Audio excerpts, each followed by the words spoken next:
तो चलिए दोस्तों, आज क्लास 10th के संस्कृत विषय के ऑब्जेक्टिव देख लेते हैं, क्योंकि बिहार बोर्ड में ज़्यादा ही ऑब्जेक्टिव आजकल पूछ रहा है। तो किसी भी क्वेश्चन का थोड़ा भी डिस्क्रिप्शन नहीं दूंगा, सिर्फ आंसर बताऊंगा और आगे बढ़ूंगा। तो अगर आप इस वीडियो को देखना चाहते हैं तो देख लीजिए। संस्कृत में जो भी इम्पोर्टेंट क्वेश्चन हैं और यहीं से पूछे जाते हैं क्वेश्चन, उन्हीं क्वेश्चनों को यहाँ पर लिया गया है। तो फर्स्ट चैप्टर हमारा है मंगलम, और मंगलम से जितने भी ऑब्जेक्टिव क्वेश्चन बनते हैं उन्हें हम देख लेते हैं। तो चलिए स्टार्ट करते हैं। तो मैं जो भी क्वेश्चन बोलूँ उसका आंसर अपने दिमाग में देते रहिएगा, अपने मन से, ठीक ना, आप बोलते रहिएगा, तब आपको और ज़्यादा ही याद हो जाएगा। अगर आपको याद भी है तो एक बार देख लीजिए, रिवाइज हो जाएगा, ठीक है। उपनिषद के रचनाकार कौन है? तो हो जाएंगे महर्षि वेद व्यास। मंगलम पाठ के रचनाकार कौन है? तो यही हो जाएंगे महर्षि वेद व्यास।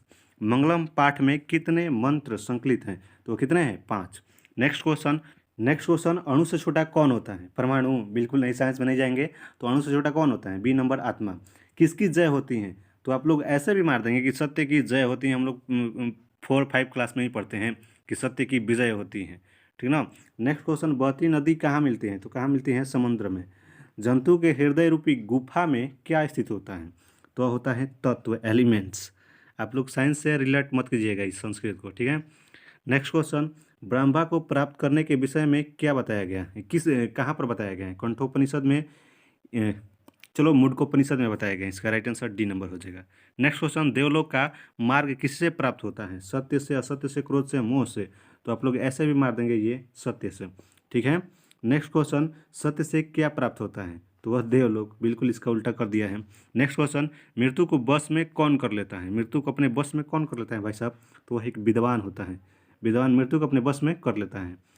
लेकिन साइंस से रिलेट मत कीजिएगा इसे। किसकी जय नहीं होती है? तो असत्य की जय नहीं होती है। क्वेश्चन, उपनिषद में किसकी महिमा का वर्णन किया गया है? तो डी नंबर, परम पुरुष। उपनिषदों की संख्या कितनी है? तो 105, ठीक है। नेक्स्ट क्वेश्चन, आत्मा के गुण रहस्य की किसमें व्याख्या की गई है? तो हो जाएगा ए नंबर, कंठोपनिषद में। 16 नंबर, परमात्मा की महिमा वर्णन किसमें किया गया है? तो ये हो जाएगा बी नंबर, ईश्वासियोपनिषद, ठीक ना। कितना खतरनाक खतरनाक नाम होता है भाई संस्कृत में, ठीक है। नेक्स्ट क्वेश्चन, ज्ञानी लोग और अज्ञानी लोग में अंतर किस में बताया गया है? तो वह श्वेता स्वतर में, ठीक है, सी नंबर। नेक्स्ट क्वेश्चन, सत्य का मुख किससे ढका हुआ है? तो यह नंबर हो जाएगा डी, हिरण या पात्र से, ठीक है। नेक्स्ट क्वेश्चन, सत्य का खजाना कहाँ है? तो वह है सी नंबर, देवलोक में। नेक्स्ट चैप्टर हमारा पाटलिपुत्र वैभवम। इससे ऑब्जेक्टिव क्वेश्चन जितने बनते हैं उनका आंसर देख लेते हैं। फर्स्ट, एशिया महादेश का सबसे बड़ा सेतु कौन सा है? तो वो हो जाएगा गांधी सेतु। नेक्स्ट क्वेश्चन, यूनान का राजदूत कौन था? बताइए आप लोग। वेनसंग, एतिसंग, उपयुक्त, इनमें से कोई नहीं। वेनसंग ना, बिल्कुल गलत हो जाएगा भाई साहब। नंबर ए हो जाएगा, मेगास्थनीज। नेक्स्ट क्वेश्चन, पाटलिपुत्र किस राज्य की राजधानी है? पाटलिपुत्र आप लोग मार दिए होंगे। चलिए नेक्स्ट क्वेश्चन, महावीर मंदिर कहाँ पर है? तो है पटना में। इसका आंसर क्या होगा? बिहार की ना, पाटलिपुत्र। पटना को पाटलिपुत्र पहले बोला जाता था। महावीर मंदिर तो पटना स्टेशन के पास ही है, ठीक है। पटना जाइएगा तो कभी घूम लीजिएगा, ठीक है। नेक्स्ट क्वेश्चन, नगर पालिका देवी कौन है? नगर की पालिका देवी कौन है? तो उन्हें बोला जाता है पटन देवी को, ठीक ना। नेक्स्ट क्वेश्चन, कौमुदी कौमुदी महोत्सव कहाँ मनाया जाता था? तो वह पाटलिपुत्र में। क्योंकि ये कौन सा चैप्टर चल रहा है? पाटलिपुत्र ना, तो ज़्यादातर आंसर यही होगा, पाटलिपुत्र ही। नेक्स्ट क्वेश्चन हमारा क्या है? किसके शासनकाल में पाटलिपुत्र की शोभा तथा रक्षा व्यवस्था की अति उत्कृष्ट थी? तो किसके शासनकाल में? चंद्रगुप्त मौर्य के शासनकाल में। नेक्स्ट क्वेश्चन, पाटलिपुत्र का नामांतर क्या है? कुसुमपुर। इनका नाम चेंज होकर क्या हो गया था? कुसुमपुर। नेक्स्ट क्वेश्चन, कुटिनी माता के रचनाकार कौन है? तो वह हो जाएंगे कौन? बताइए। Damodar Gupta, number B number. Next question, Chandragupta किस वंश के संस्थापक थे? तो वो थे मुगल वंश के ना। बिल्कुल गलत, मौर्य वंश हो जाएगा राइट आंसर, ठीक ना। अच्छे से तैयारी कीजिए। नेक्स्ट क्वेश्चन, सिखों के 10वें गुरु कौन थे? तो कौन थे? इनमें सबसे ज़्यादा अंक, इनमें से, इन तीनों में से सबसे ज़्यादा वर्ड किन में है? गुरु गोविंद सिंह। 3 वर्ड है ना इनमें, और इन्हें देखिए, ये सब अकेले अकेले हैं, यानी 10वां, यानी सबसे बड़ा।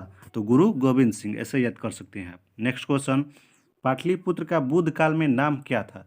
तो वह क्या था? नंबर सी, पाटलिग्राम, ठीक है। नेक्स्ट क्वेश्चन, पटना के किस दिशा में गंगा नदी प्रवाहित होती है? तो इसका उत्तर क्या हो जाएगा? इसका उत्तर पूरब हो जाएगा, नहीं, इसका उत्तर उत्तर हो जाएगा। ठीक है, नेक्स्ट क्वेश्चन हमारा, किस काल में पटना का नाम पाटलीग्राम था? तो वो किसके काल में? बुद्ध के काल में। ठीक ना। गोल घर कहाँ स्थित है? आरा में ना? नहीं भाई साहब, हम लोग जा रहे थे गोल घर घूमने के लिए, तो किसी से पूछे कि गोल घर कहाँ है, तो वो आरा बताया। तो कहाँ है गोल घर? पटना में ना। अभी तक तो घूमने भी नहीं गए हैं वहाँ पर। पाटलिपुत्र का इतिहास कितना वर्ष पुराना है, कितना साल पुराना है? 2500 साल। ठीक है, नेक्स्ट क्वेश्चन, किस काल में पटना नाम प्रसिद्ध हुआ था? किस काल में? नंबर बी, मध्यकाल में। गांधी सेतु पुल कहाँ पर है? अभी हम लोग को पढ़े पाटलिपुत्र में। ठीक है, नेक्स्ट क्वेश्चन, पटना शब्द की उत्पत्ति किस से हुई है? पटना शब्द की उत्पत्ति किस शब्द से हुई है? पतनाथ और पतनाथ, इन दोनों में कंफ्यूज हो रहे हैं ना, तो यहाँ पर जो कॉमा लगाया गया है ना वो मारिएगा। ठीक ना, दोनों एक जैसा दे दिया है ऑप्शन में। ठीक है, नेक्स्ट क्वेश्चन, पाटलिपुत्र में किस महापुरुष की जन्म स्थली है? किसकी? तो अभी गुरु गोविंद सिंह पढ़े ना, सिखों के 10वें गुरु, वहाँ पर पाटलिपुत्र में इनका क्या हुआ था? जन्म हुआ था। ठीक है, तो नेक्स्ट चैप्टर हमारा है आलस का था। इसमें देख लेते हैं ऑब्जेक्टिव क्वेश्चन, मैथिली कोकिल के नाम से कौन प्रसिद्ध है? तो हो जाएंगे नंबर बी, नारायण पंडित ना। बिल्कुल गलत, क्या हो जाएगा? ए नंबर, विद्यापति। ठीक है, नेक्स्ट क्वेश्चन, आलस का था पाठ कहाँ से संकलित है? तो इसका नंबर क्या हो जाएगा? बी, पुरुष परीक्षा से। नेक्स्ट क्वेश्चन, मिथिला का मंत्री कौन था? तो वीरेश्वर था। ठीक है, नेक्स्ट क्वेश्चन देखते हैं, मनुष्य को कौन नष्ट कर देता है? तो वह मनुष्य का आलस जो होता है वो भाई साहब नष्ट कर देता है। तो आप ये चैप्टर पढ़े हुए हैं, ये कहानी पढ़िएगा, बहुत ही अच्छी है। ठीक है, नेक्स्ट क्वेश्चन, भीषण भूख लगने के बाद भी कौन कुछ नहीं कर सकता है? तो इस कहानी को अगर पढ़ेंगे तो ये सभी ऑब्जेक्टिव क्लियर हो जाएंगे। तो आलसी, वीरेश्वर नाम का मंत्री कहाँ रहता था? तो बी नंबर, मिथिला में। आलसियों को कौन अन्न और वस्त्र देते थे? तो हो जाएंगे डी नंबर, वीरेश्वर साहब। ठीक है, आलसी पुरुष कितने थे? तो आप लोग इस कहानी को पढ़िएगा तब आप बता सकते हैं कितने थे, 4। नेक्स्ट क्वेश्चन, आलस का था पाठ में किस दोष का वर्णन किया गया है? तो आलस नाम से ही पता चलता है आलसी का। ठीक ना, आलस का।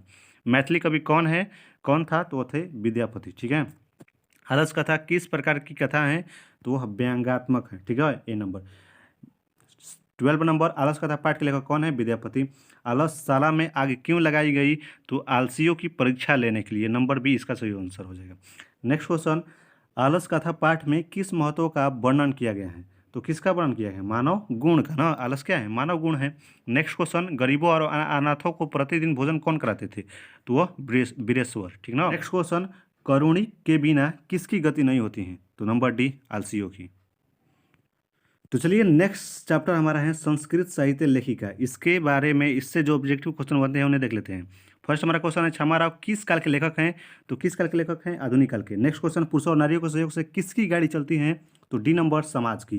कंपन राय की रानी कौन थी? तो सी number, Ganga Devi. Next question, Indrani का वर्णन किस वेद में किया गया है? तो सी नंबर, सामवेद में। मीरा लहरी की लेखक की लेखिका कौन है? कौन है? पंडित क्षमा राव ना। नेक्स्ट क्वेश्चन, संस्कृत साहित्य लेखिका पाठ में किसकी महत्व का वर्णन किया गया है? तो डी नंबर, औरत की। नेक्स्ट क्वेश्चन, आधुनिक संस्कृत साहित्य लेखिका में कौन प्रसिद्ध है? तो कौन? ए नंबर, क्षमा राव ना। नेक्स्ट क्वेश्चन, शंकर चरित्रम की रचना किसने की? तो पंडित क्षमा राव। ठीक है, नेक्स्ट क्वेश्चन, लौकिक संस्कृत साहित्य में 40 कवयित्रियों में प्रथम कल्पा कौन थी? तो वह थी विजयांका, कल्पा विजयांका, ऐसे याद कीजिएगा। ठीक है, नेक्स्ट क्वेश्चन, ऋग्वेद में कितनी महिलाओं का वर्णन किया गया है? तो ए नंबर 24। और अथर्ववेद में कितनी महिलाओं का वर्णन किया गया है? तो वो नंबर 5। लेकिन आप लोग कंफ्यूज हो जाएंगे, ऋग्वेद के अथर्ववेद में, अथर्ववेद के ऋग्वेद वाले मार देंगे। ठीक ना, तो ऐसे याद कीजिएगा कि री कब आता है? और जब हम लोग पढ़ते हैं तो री बाद में ना आता है, बाद में यानी ज़्यादा अंकों के बाद आता है ना। तो जो ज़्यादा अंकों के बाद आता है उसका ज़्यादा होगा, और जो पहले आता है उसका कम होगा। जो पहले आता है, पहले 5, 1 2 3 4 गिनेंगे तो पहले क्या आएगा? 5, और फिर बाद में क्या आएगा? 24। और वैसे ही आ गिनेंगे तो पहले आएगा, फिर बाद में री आएगा। ठीक ना, तो पहले वाले के पहले के साथ कनेक्ट कर देना है, ऐसे याद कर सकते हैं। ठीक है, अच्युत्य राय की रानी कौन थी? तो वह नंबर क्या हो जाएगी? तिरुलंबा, डी नंबर। नेक्स्ट क्वेश्चन हमारा है, किस युग में मंत्रों को दार्शिका ना केवल, ना यहाँ पर होगा, ना केवल ऋषि बालिका ऋषिका भी थी बल्कि ऋषिका भी थी? तो इसका क्या हो जाएगा? इसका राइट आंसर नंबर सी हो जाएगा, वैदिक युग। नेक्स्ट क्वेश्चन, याज्ञवल्क्य ने अपनी पत्नी को क्या शिक्षा दी थी? तो वह दी थी नंबर डी, आत्म तत्व की। ठीक है, नेक्स्ट क्वेश्चन, मधुरमा मधुरा विजयम का महाकाव्य की रचना किसने की? इसका राइट आंसर आप बताइए, ये आएगा एग्जाम में 100%, गंगा देवी। नेक्स्ट क्वेश्चन, बद्राम्बिका परिणय, ये कितना खतरनाक नाम है भाई। बद्राम्बिका परिणय सह काव्य की रचना किसने की थी? तो इसका राइट आंसर क्या हो जाएगा? इसका नंबर बी हो जाएगा, तिरुमलम्बा। ठीक है। नेक्स्ट क्वेश्चन, जनक की सभा में सशास्त्र कुशली कौन विदुषी रहती थी? तो इसका राइट आंसर क्या हो जाएगा? इसका right answer number B, Gargi हो जाएगा। ठीक है। नेक्स्ट, भारत महिमा चैप्टर से पढ़ लेते हैं। फर्स्ट इसका क्वेश्चन है कि पुराण की रचनाकार कौन है? पुराण की रचना किसने की थी? तो इसका राइट आंसर बताइए आप लोग। Number C, Ved Vyas. किसकी महिमा सर्वत्र गाई जाती है? तो किसकी? भारत की महिमा सर्वत्र गाई जाती है। ठीक है। नेक्स्ट क्वेश्चन, आधा क्वेश्चन आप अपने से कर सकते हैं संस्कृत के। ठीक है। नेक्स्ट क्वेश्चन हमारा है, इस देश का गुणगान देवता लोग करते हैं, कहाँ पर? भारत देश का गुणगान जो है गॉड्स लोग भी करते हैं, देवता लोग भी। ठीक है। इस देश में देवता लोग बार बार जन्म लेते हैं, किस देश में? तो भारत में ही। ठीक है। नेक्स्ट हमारा क्वेश्चन, कौन गीत गाते हैं? तो कौन गीत गाते हैं? मनुष्य नहीं, देवता गीत गाते हैं। ठीक है। कौन गीत गाता है? तो देवता। नेक्स्ट, भारत की सुबह कौन प्रशंसा करते हैं? भारत की सुबह को तो देवता लोग। ठीक है। भारत की महिमा कहाँ गाई जाती है? तो कहाँ गाई जाती है? पटना में, यहाँ वहाँ, कहाँ? तो भारत की महिमा यहाँ वहाँ पटना में नहीं भाई साहब, सभी जगह गाई जाती है भारत की महिमा। क्वेश्चन, भारत भूमि किससे शोभित है? किससे शोभित है? तो किससे शोभा दे रहा है भारत की भूमि? तो सागर से, पर्वत से, झरना से? नहीं भाई साहब, सभी से। ठीक है। चलिए नेक्स्ट क्वेश्चन, जगत का गौरव कौन है? तो हो जाएगा नंबर बी, भारत। भारत महिमा पाठ का प्रथम पद या श्लोक कहाँ से संकलित है? तो इसका राइट आंसर क्या हो जाएगा? इसका right answer number A, Vishnu Purana से। नेक्स्ट क्वेश्चन, भारत महिमा का आधुनिक पद किसने रचा है? तो इसका राइट आंसर क्या हो जाएगा? नेक्स्ट क्वेश्चन, हमारी भारतीय धारा कैसी है? तो कैसी है? नंबर 12 नंबर, इसका आंसर डी हो जाएगा, विशाला, विशाल। ठीक है। 13, जगत का गौरव कैसा है? तो इसका राइट आंसर क्या हो जाएगा? इसका राइट आंसर हो जाएगा बी, गोल। नेक्स्ट क्वेश्चन, जाति धर्म के भेद में युक्त लोग भारत में क्या वहन करते हुए रहते हैं? तो क्या वहन करते रहते हुए हैं? जाति धर्म में हमेशा देखते हैं कि लड़ाई होती रहती है, तो एकता को वहन करते रहते हैं यहाँ पर लोग। ठीक ना। नेक्स्ट क्वेश्चन, देवता क्या गाते हैं? तो देवता गीत गाते हैं, नंबर ए। अभी हम लोगों ने ऊपर देख लिया है। ठीक है। भारतीय संस्कार कितने हैं? भारतीय संस्कार कितने हैं? तो इसका राइट आंसर क्या हो जाएगा? डी, 16। ठीक है। नेक्स्ट क्वेश्चन, सिमतोनयन संस्कार किस संस्कार में गिना जाता है? तो इसका राइट आंसर क्या हो जाएगा? नंबर सी, जन्म पूर्व संस्कार में। शिक्षा संबंधी कितने संस्कार हैं? इसका राइट आंसर बताइए आप लोग। इसका राइट आंसर क्या हो जाएगा? इसका राइट आंसर सी, 5 नंबर, न बिल्कुल सही आंसर इसका। ठीक है। नेक्स्ट क्वेश्चन, संस्कारों का मौलिक अर्थ क्या होता है? संस्कारों का मौलिक अर्थ नंबर क्या हो जाएगा? सी, दोष दूर होते हैं तथा गुणों का निर्माण होता है, यही इसका मौलिक अर्थ होता है। नेक्स्ट क्वेश्चन, भारतीयों में संस्कार में से किसका निर्माण होता है? तो नंबर इसका क्या हो जाएगा? नंबर बी, व्यक्तित्व का। नेक्स्ट क्वेश्चन, वेद की पढ़ाई शुरू करना किस संस्कार के अंतर्गत आता है? तो इसका राइट आंसर क्या हो जाएगा? बताइए आप लोग। इसका राइट आंसर नंबर हो जाएगा डी, शिक्षा। ठीक है। नेक्स्ट क्वेश्चन, संस्कारों को कितने भागों में बांटा गया है? तो 8, इसका नंबर क्या हो जाएगा? इसका नंबर सी, 5 भागों में। मरने के बाद कितने संस्कार होते हैं? तो कितना होगा? बताइए आप लोग। इसका राइट आंसर नंबर बी ना, बिल्कुल गलत। इसका राइट आंसर ए हो जाएगा। ठीक है। नेक्स्ट क्वेश्चन, किस संस्कार के द्वारा मनुष्य गृहस्थ जीवन में प्रवेश करता है? तो इसका राइट आंसर नंबर बी, गृहस्थ ना, बिल्कुल गलत। सी नंबर, विवाह। नेक्स्ट, पुष्पवन किस संस्कार के अंतर्गत आता है? तो इसका राइट आंसर नंबर ए, जन्म के पूर्व। नेक्स्ट क्वेश्चन, अंत्योष्ठि संस्कार कब होता है? तो इसका राइट आंसर क्या हो जाएगा? नंबर सी, मरने के उपरांत। नेक्स्ट क्वेश्चन, अक्षर आरंभ करना किस संस्कार के अंतर्गत आता है? तो इसका राइट आंसर क्या हो जाएगा? नंबर डी, इसका क्या हो जाएगा? शिक्षा के। ठीक है। नेक्स्ट क्वेश्चन हमारा क्या है? सप्तपदी किस संस्कार के अंतर्गत आता है? तो नंबर क्या हो जाएगा? सी, विवाह के नाम। ठीक है। नेक्स्ट क्वेश्चन, गुरु के घर से अलग होकर गृहस्थ जीवन में प्रवेश करना किस संस्कार के अंतर्गत आता है? तो इसका राइट आंसर क्या हो जाएगा? सी, विवाह। आप लोग देख भी चुके हैं। ठीक है। नेक्स्ट क्वेश्चन, सिंदूर दान किस संस्कार के अंतर्गत आता है? तो बी, विवाह है, तो आपसे अपने से मार देंगे आप लोग। नेक्स्ट, कौन शब्द सीमित रूप में व्यंग रूप में व्यवहार होता है? तो इसका राइट आंसर क्या हो जाएगा? नंबर सी, विवाह। नेक्स्ट क्वेश्चन, जन्म से पहले कितने संस्कार होते हैं? इसका राइट आंसर क्या हो जाएगा? जन्म से पहले कितने संस्कार होते हैं? तो नंबर हो जाएगा 3। ठीक ना, 3 संस्कार होते हैं।